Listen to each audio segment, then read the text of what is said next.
ಬಹುಶಃ ಇವತ್ತು ಬೆಂಕಿ ರೋಗ ಬಂದು ಬಹಳಷ್ಟು ರೈತರು ಎಲೆಕೋಸು ತೋಟವನ್ನ ತೆಗಿತಾ ಇದ್ದಾರೆ. ಯಾವ ತೋಟದಲ್ಲಿ ಮಣ್ಣಿನ 3 ಗುಣಗಳು ಕರೆಕ್ಟ್ ಇರೋದಿಲ್ವೋ ಆ ತೋಟದಲ್ಲಿ ಎಲೆ ದಪ್ಪ ಬರೋದಿಲ್ಲ. ನಾವು ಹೆಜ್ಜೆಯನ್ನ ಇಟ್ಟು ಓಡಾಡ್ತಾ ಇದ್ರೆ ಈ ಬಂಡೆ ಆಗಿರೋ ತರ ಮಣ್ಣು ಗಟ್ಟಿ ಆಗಿರ್ತದೆ. ಸಾಯಿಲ್ pH ಇಲ್ಲ ಅಸಿಡಿಕ್ ಇಲ್ಲ ಅಂತಂದ್ರೆ ಆಲ್ಕಲೈನ್ ಕಂಡೀಷನ್ ಅಲ್ಲಿ ಇರ್ತದೆ. ನಮ್ಮ ಮಿತ್ರನೇ ಇವತ್ತೇನ್ ಮಾಡಿದೀವಿ, ಶತ್ರುಗಳು ಮಾಡ್ಕೊಂಡ್ಬಿಟ್ಟಿದೀವಿ.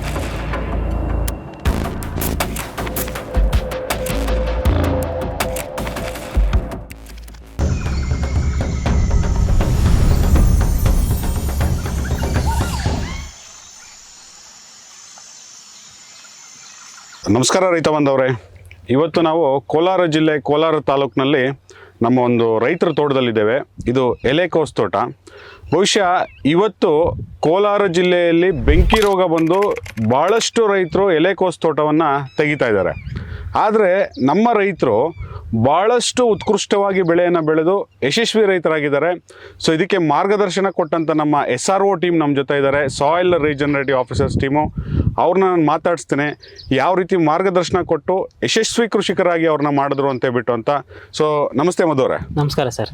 ಇವತ್ತೇನು ನೀವು ಈ ರೈತರಿಗೆ ಮಾರ್ಗದರ್ಶನವನ್ನು ಕೊಟ್ಟಿದ್ದೀರಿ. ಹಾಂ ಸರ್. ಸೊ ಯಾವ ರೀತಿ ಮಾರ್ಗದರ್ಶನವನ್ನು ಕೊಟ್ರಿ, ಯಾವ ಹಂತದಲ್ಲಿ ಏನೇನು ಬಳಕೆ ಮಾಡಿದ್ದಾರೆ, ಆಮೇಲೆ ಈ ಬೆಳೆ ಯಾವ ರೀತಿ ಇದೆ ಸರ್? ಈ ಬೆಳೆ ನೋಡ್ತಾ ಇದ್ದೀವಿ, ತುಂಬ ಚೆನ್ನಾಗಿದೆ. ಬಟ್ ಇದಕ್ಕೇನಂದರೆ ನಾನು ಬೀಜೋಪಚಾರ ಮಾಡಿದ್ದಾರೆ, ಡಾಕ್ಟರ್ಸ್ ಎಲ್ಲ 5 ಲೀಟ್ರದ್ದು ಮತ್ತು ನಮ್ಮ ರೀಜನರೇಷನ್ ಕಿಟ್ಟು ಕೊಟ್ಟಿದ್ದಾರೆ, ಬಯೋಸ್ಟಿಮ್ಯುಲೆಂಟು ಕೊಟ್ಟಿದ್ದಾರೆ ಸರ್. ನಾವಿಲ್ಲೇನು ಮಾಡ್ತೀವಿ ಅಂದರೆ ಹಂತವಾಗಿ ಕೊಡ್ತೀವಿ ಸರ್, ಎಲ್ಲ ಒಂದೇ ಸಲ ಮಿಕ್ಸ್ ಕೊಡಲ್ಲ. ಫಸ್ಟು ಬೀಜೋಪಚಾರ ಮಾಡ್ತೀವಿ ಸರ್. ಬೀಜೋಪಚಾರ ಮಾಡೋದ್ರಿಂದ ರೂಟ್ ಗ್ರೋತ್ ಚೆನ್ನಾಗಾಗುತ್ತೆ, ಗಿಡ ಸಾಯೋದನ್ನು ಕಡಿಮೆ ಮಾಡುತ್ತೆ, ರೋಗ ನಿರೋಧಕ ಶಕ್ತಿನ ತಿಳ್ಕೊಳ್ಳುತ್ತೆ ಸರ್ ಅದು. ಹಂಗಾಗಿ ಬೀಜೋಪಚಾರ ಮಾಡಿಸ್ತೀವಿ. ಪ್ರತಿಯೊಂದು ಬೆಳೆಗೂ ಬೀಜೋಪಚಾರ ಮಾಡ್ತೀವಿ. ಈ ಬೆಳೆಗೆ ಅಜಿಟೋಬ್ಯಾಕ್ಟರ್ ಅದನ್ನು ನಾವು ಮಾಡಿಸ್ಕೊಟ್ಟಿದ್ದೀವಿ ಸರ್. ಅದಾದ ನಂತರ ಗಿಡ ಬೆಳವಣಿಗೆಗೆ ಎಲ್ಲದಕ್ಕೆ ಏನು ಮಾಡ್ತೀವಿ ಅಂದರೆ ಮಣ್ಣಿನ ಫಲವತ್ತತೆ ಆಗಬೇಕು. ಹಂಗಾಗಿ ನಾವು 5 ಲೀಟರ್ ಸಾಯಿಲ್ ಫರ್ಟಿಲಿಟಿ ಬೂಸ್ಟರ್ ಕೊಟ್ಟಿದ್ದೀವಿ. ಅದಾದಮೇಲೆ ಬಯೋಸ್ಟಿಮ್ಯುಲೆಂಟ್ನ ಕಾಂಬಿನೇಷನ್ ಮಾಡಿ ಕೊಡ್ತೀವಿ ಸರ್. ಗಿಡ ಪುಷ್ಟಿಯಾಗಿ ಬರೋದಕ್ಕೆ, ಮಣ್ಣು ಲೂಸ್ ಆಗೋಕ್ಕೆ, ಎರೆಹುಳ ಬರೋದಕ್ಕೆ ಆ ಒಂದು ಇದಕ್ಕೆ ಅಂತ ಕೊಡ್ತೀವಿ ಸರ್. ಇದಾದ ನಂತರ ಒಂದು 20-25 ದಿನ ಆದಮೇಲೆ ಸಾಯಿಲ್ ರೀಜನರೇಷನ್ ಕಿಟ್ ಕೊಡ್ತೀವಿ ಸರ್. ಏನಂದರೆ ಅದರಲ್ಲಿ NPK ಇದೆ ಸರ್. ಗಿಡಕ್ಕೆ ಮುಖ್ಯವಾಗಿರೋಂಥ 3, ಅದರಲ್ಲೂ ಸೂಕ್ಷ್ಮಾಣುಜೀವಿಗಳಲ್ಲಿ ಅದು ಒಂದು ಪೋಷಕವಾಗಿದೆ ಸರ್, ಬಯೋ NPK. ಅದು ನಮಗೆ ಬೇಕಾಗಿರುತ್ತೆ ಸರ್. NPK ಕೊಟ್ಟಿರ್ತೀವಿ, ಅದರಲ್ಲಿ ಬಯೋಸ್ಟಿಮ್ಯುಲೆಂಟು ಕೊಡ್ತೀವಿ, ಮೈಕ್ರೋನ್ಯೂಟ್ರಿಯನ್ಸ್ ಜಿಂಕು, ಬೋರನ್ನು, ಮೆಗ್ನೀಷಿಯಮ್, ಈ ಥರ ಏನು ಮೈಕ್ರೋನ್ಯೂಟ್ರಿಯನ್ಸ್ 6 ಮೈಕ್ರೋನ್ಯೂಟ್ರಿಯನ್ಸ್ ಇರುತ್ತೋ ಅದನ್ನು ಮಿಕ್ಸ್ ಮಾಡಿಕೊಡೋದ್ರಿಂದ ಇಲ್ಲಿ ರೋಗನ ತಡೆಯುತ್ತೆ ಸರ್. ರೋಗ ಕಡಿಮೆ ಇದೆ ಇಲ್ಲಿ. ಆ್ಯಕ್ಚುಲಿ ಹೇಳ್ಬೇಕಂದ್ರೆ ಎಲ್ಲ ಕಡೆನೂ ಬೆಂಕಿ ರೋಗ ಬಂದು ಎಲ್ಲ ಉಳುಮೆ ಮಾಡಿ ತೆಗೆದು ಕಟಿಂಗ್ ಮಾಡಿ ಬಿಸಾಕಿದ್ದಾರೆ, ತುಂಬ ನೊಂದ್ಕೊಂಡಿದ್ದಾರೆ ಸರ್. ಇಲ್ಲೇನಾಗಿದೆ, ರೋಗ ಏನೂ ಇಲ್ಲ, ಗಿಡ ಚೆನ್ನಾಗಿದೆ. ಮತ್ತು ಇಲ್ಲಿ ನೋಡ್ಬೇಕು ಸರ್, pH ಚೆಕ್ ಮಾಡಿದ್ರಿ ಸರ್, 6 ಪಾಯಿಂಟ್ ಇದೆ, 6 ಇದೆ ಸರ್, ನ್ಯೂಟ್ರಲ್ ಇದೆ. ನಮಗೆ ನ್ಯೂಟ್ರಲ್ pH ಯಾವಾಗ ನ್ಯೂಟ್ರಲ್ ಬಂದಿದೆ ಅಂದರೆ ನಾವು ಕೊಡೋ ಏನೇ ಒಂದು ಬೇಸಾಯ ಆಗಿರ್ಬೋದು, ಗೊಬ್ಬರ ಆಗಿರ್ಬೋದು, ಮೇಲೆ ಸ್ಪ್ರೇ ಮಾಡೋದು ಗಿಡ ಚೆನ್ನಾಗಿ ತಗೊಳುತ್ತೆ ಸರ್. ಆಮೇಲೆ ಇದಕ್ಕೆಲ್ಲ ಸ್ಪ್ರೇಸ್ ಹೆಚ್ಚಿಗೆ ಕೇಳ್ತಾ ಇದೆಯಾ, ಕಡಿಮೆ ಕೇಳ್ತಾ ಇದೆಯಾ ಸರ್? ಇದರಲ್ಲಿ ಕೇಳೋದಂದ್ರೆ ಹುಳುಕ್ಕೆ ಮತ್ತೆ ವೈಟ್ ಪ್ಲೇಗೆ ಇದೆ ಸರ್. ಸ್ಪ್ರೇಸ್ ಕಡಿಮೆ ಆಗಿದೆ. ಯಾಕಂದ್ರೆ ನಾವು ಡಾಕ್ಟರ್ಸ್ ಎಲ್ಲ ಕೊಟ್ಟಾಗ ಈ ಮೊಟ್ಟೆ ಬೇಗನೆ ಹೊಡೆಯೋಕ್ಕೆ ಆಗೋದಿಲ್ಲ ಸರ್, ಕಡಿಮೆ ಹೊಡಿತಾ, ಹಂಗಾಗಿ ಸ್ಪ್ರೇಸ್ ಕಡಿಮೆ ಆಗ್ಬಿಡುತ್ತೆ ಸರ್. ಸೊ ಅಲ್ಲಿಗೆ ನಮ್ಮ SRO ಹೇಳಿದ ಪ್ರಕಾರ ಓವರಾಲ್ ಅವರು ಪ್ರತಿ ಒಂದೊಂದು ಸೆಕೆಂಡ್ಗೂ ಒಂದು ಮಾತನ್ನ ಹೇಳ್ತಿದ್ದಾರೆ. ಡಾಕ್ಟರ್ ಸಾಯಿಲ್ ಕೊಟ್ಟಿದ್ದೀವಿ, ಬೀಜೋಪಚಾರ ಮಾಡಿದ್ದೀವಿ, ಬಯೋಸ್ಟಿಮ್ಯುಲೆಂಟ್ ಕೊಟ್ಟಿದ್ದೀವಿ, ಸಾಯಿಲ್ ರೀಜನರೇಷನ್ ಕಿಟ್ ಕೊಟ್ಟಿದ್ದೀವಿ ಅಂತ. ಹಾಗಿದ್ರೆ ಇದೆಲ್ಲ ಕೊಟ್ಟರೆ ಯಾವ ರೀತಿ ಉತ್ಕೃಷ್ಟವಾಗಿ ಬೆಳೆ ಬರುತ್ತೆ ಅನ್ನೋವಂಥದ್ದನ್ನ ನಾನು ನಿಮಗೆ ವೈಜ್ಞಾನಿಕವಾಗಿ ಹೇಳ್ತೀನಿ ರೈತ ಬಂದವರೇ. ಸೊ ಇಲ್ಲಿ ಭಾಳ ಸಿಂಪಲ್ ಇಷ್ಟೇ. ಮಣ್ಣಿನಲ್ಲಿ ಒಂದು 3 ಗುಣಗಳು ಅನ್ನೋವಂಥದ್ದು ಭಾಳ ಇಂಪಾರ್ಟೆಂಟು.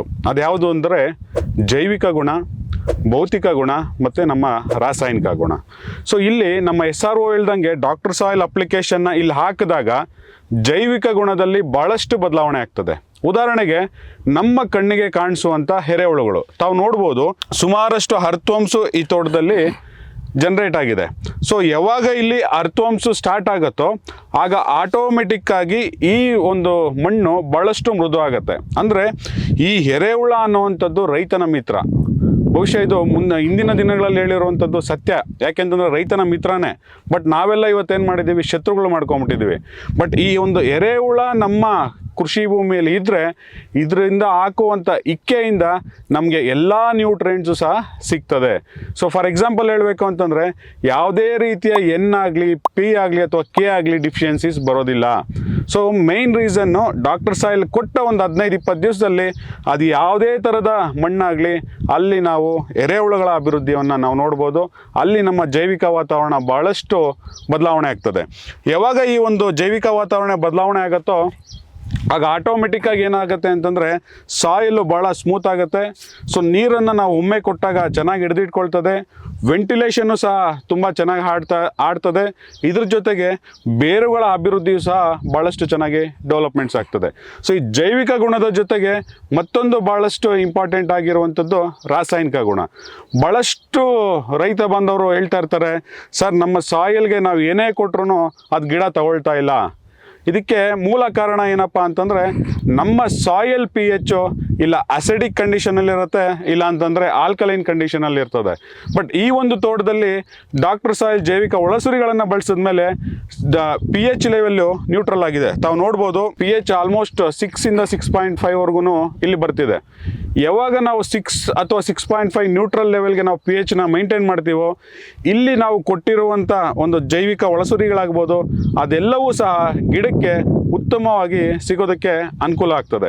ಈ ಎರಡರ ಜೊತೆಗೆ ಇನ್ನೊಂದು ಭಾಳಷ್ಟು ಇಂಪಾರ್ಟೆಂಟ್ ಏನು ಅಂತಂದರೆ ಭೌತಿಕ ಗುಣ. ನೋಡಿ ವೀಕ್ಷಕರೇ, ನೀವು ಯಾವುದೇ ತೋಟಕ್ಕೆ ಹೋಗಲಿ ಆ ಒಂದು ತೋಟದಲ್ಲಿ ನೀವು ಓಡಾಡಬೇಕಾದ್ರೇ ಆ ಮಣ್ಣಿನ ಭೌತಿಕ ಗುಣ ನಿಮಗೆ ಗೊತ್ತಾಗ್ಬಿಡ್ತದೆ. ಯಾಕೆಂತಂದರೆ ನಾವು ಹೆಜ್ಜೆಯನ್ನು ಇಟ್ಟು ಓಡಾಡ್ತಾ ಇದ್ದರೆ ಭಾಳಷ್ಟು ಕಡೆ ಏನಾಗುತ್ತೆ ಅಂತಂದರೆ ಈ ಬಂಡೆ ಆಗಿರೋ ಥರ ಮಣ್ಣು ಗಟ್ಟಿಯಾಗಿರ್ತದೆ.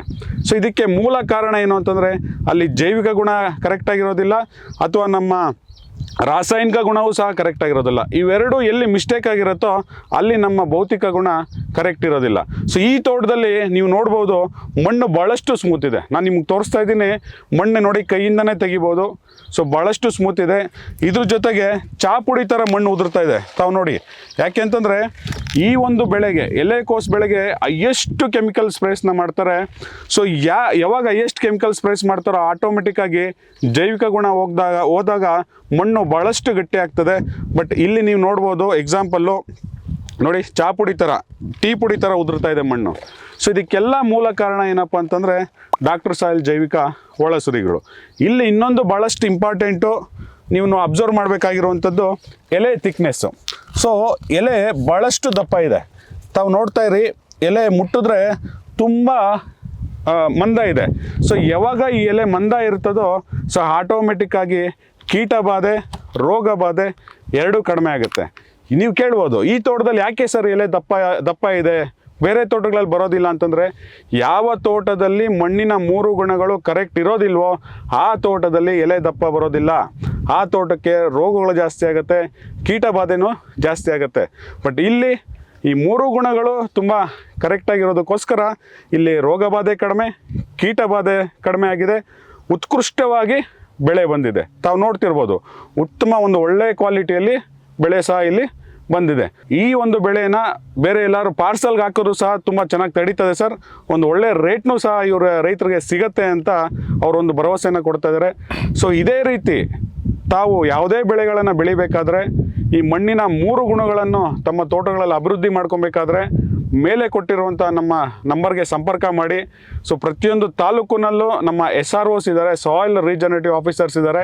ಅವರು ನಿಮ್ಮ ತೋಟಕ್ಕೆ ಬಂದು ಮಾರ್ಗದರ್ಶನವನ್ನು ಕೊಟ್ಟು ನಿಮ್ಮನ್ನು ಸಹ ಯಶಸ್ವಿ ರೈತರನ್ನಾಗಿ ಮಾಡ್ತಾರೆ ಅಂತ ಹೇಳೋಕ್ಕೆ ನಾನು ಇಷ್ಟಪಡ್ತಾ ಈ ಒಂದು ಕಾರ್ಯಕ್ರಮನ ಇಲ್ಲಿಗೆ ಮುಗಿಸ್ತಾ ಇದ್ದೀನಿ. ಧನ್ಯವಾದಗಳು.